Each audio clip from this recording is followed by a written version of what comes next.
I call this meeting of the NCUA Board to order. Good morning, everyone, and welcome.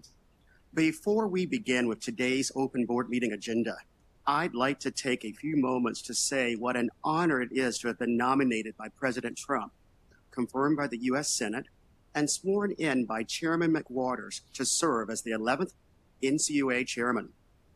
I look forward to leading the agency and focusing on the safety and soundness of America's credit unions as they operate in today's ever-changing marketplace.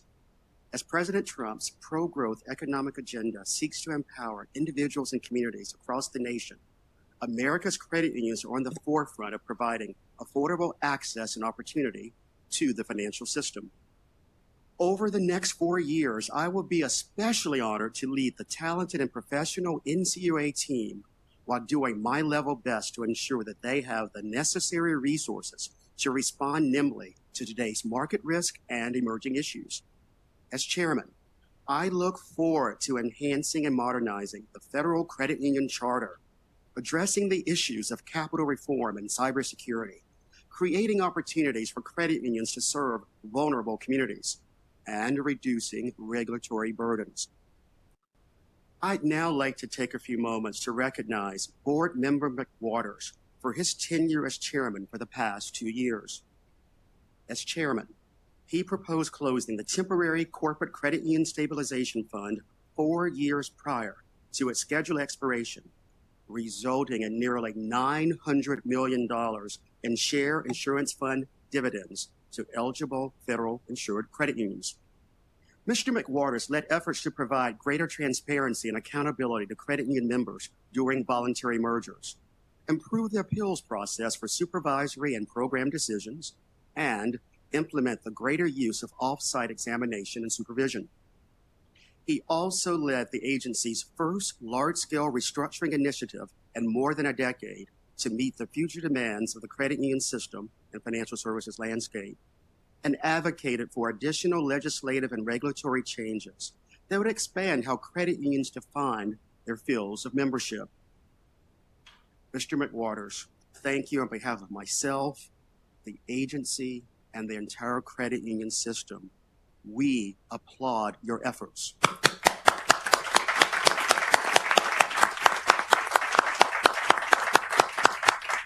Board Member McWaters, would you like to make any comments? Well, thank you, Mr. Chair, for the kind words, and welcome to the board. Thank you. And also Mr. Harper down there lurking in the corner. Welcome to the board. And oh, there's a new face back here, Owen Cole. Welcome, Owen. The only thing I would like to add to what the chairman said was simply that this is not a matter of I or me. Okay, it's not. We all know that whatever has been accomplished in the last 2 years, and also the 9 months Rick Metzger was chair, happened because of a bipartisan, collegial, collaborative effort that looked at all staff and allowed the best ideas to debate. People would come into my office, and many of you are those people. And years ago, it would be like, oh, we're going to brief this guy. No, now we're going to argue with him. And that's the best way to do it. And the best ideas prevail that way. And we actually accomplish something because if we come up with principled arguments behind what we're advocating, it's very difficult not to achieve bipartisanship. So I look forward to continuing with this team, continuing along the same path, hopefully, and making more progress. So thank you. Thank you, sir. Board Member Harper, welcome. And would you like to make any comments? Yes, I would. First of all, I want to begin by saying that it's an honor and a privilege to be the first NCUA staff member to become an NCUA board member. As John McKechnie said to me earlier this morning, there is life after PACA.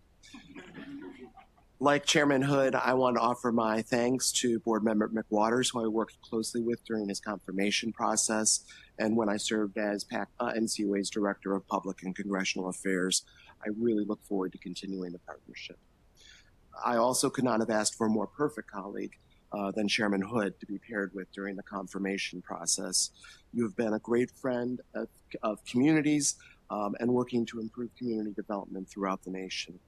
When I took the oath last week, I said that NCUA needs to be fair and forward-looking, innovative, inclusive, and independent, risk-focused, and ready to act expeditiously when necessary, and appropriately engaged with all stakeholders to develop effective but not excessive regulation.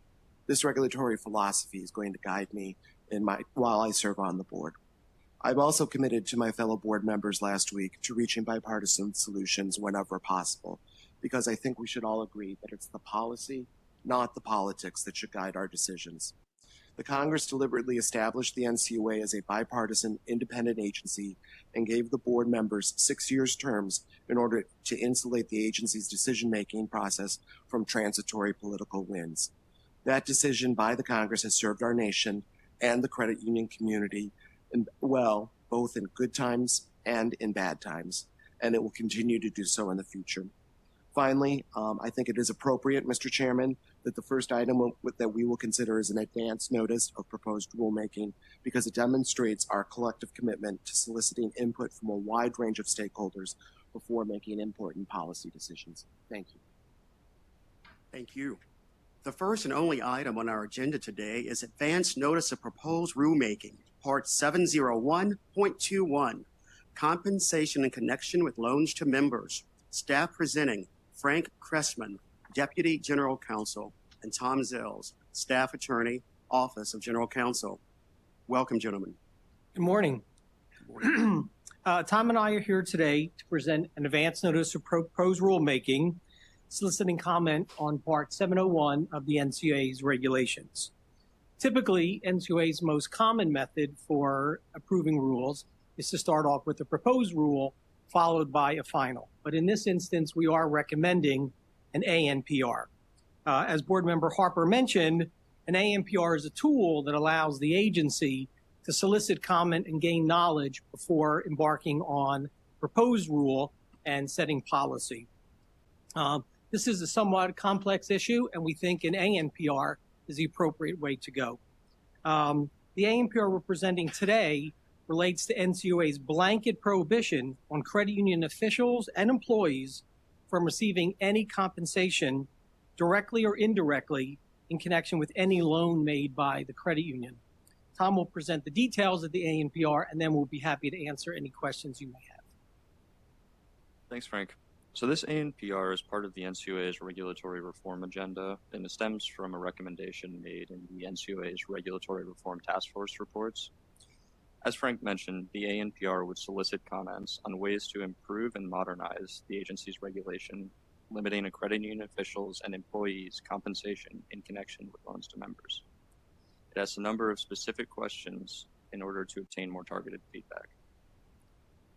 The NCUA's regulations in this area were last updated over 20 years ago. They are likely outdated, burdensome, and at odds with current industry standards. Credit unions have consistently expressed confusion about the regulation. They've also asserted the regulation is subject to varying enforcement or varying interpretations and levels of enforcement across the NCUA's regions. Currently, the regulation establishes a blanket prohibition, as Frank said. The current regulation does provide a number of exceptions to the blanket prohibition. However, these exceptions have maybe caused more confusion than anything. Industry has for years now expressed confusion about how exactly they are to be applied. For example, one exception allows for payments based on a credit union's overall financial performance. Credit unions have consistently expressed frustration with determining what factors, such as loan metrics like aggregate loan growth, can be factored into payments based on a credit union's overall financial performance. This has proved particularly difficult in the context of executive compensation. Finally, I would like to emphasize that while the regulation of executive compensation plans has proved particularly outdated and confusing, the ANPR is meant to seek input on how to modernize the regulations governing all compensation associated with lending, not just executive compensation. With that, we'll be happy to answer any questions. Thank you for your presentation, gentlemen. Any questions, Mr. McWaters? I have no questions. Thank you. Thank you. Any questions, Mr. Harper? Yeah. While I'm pleased that we are here today to consider this ANPR to develop a more thoughtful approach to incentive compensation and to remove ambiguity in the NCUA's current rules, I'm disappointed that nearly a decade after passage of the Dodd-Frank Act, federal regulators have failed to fully implement Section 956, which prohibits any types of incentive-based payment arrangement that encourage inappropriate risks by financial institutions with more than $1 billion in assets. I am hoping that sometime in the near future we will be able to address that issue. With respect to this ANPR, my first question is, in the ANPR, we say that there is a single industry standard or methodology for developing executive compensation plans. Aren't we essentially asking here what the best practices are in the area?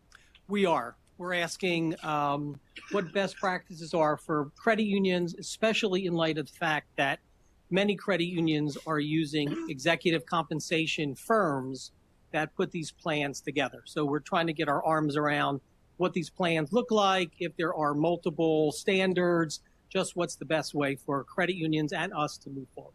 Thank you for that answer. What do we know about executive compensation limits set by the states for state-chartered credit unions?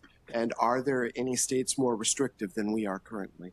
So we've looked into both federal and state law.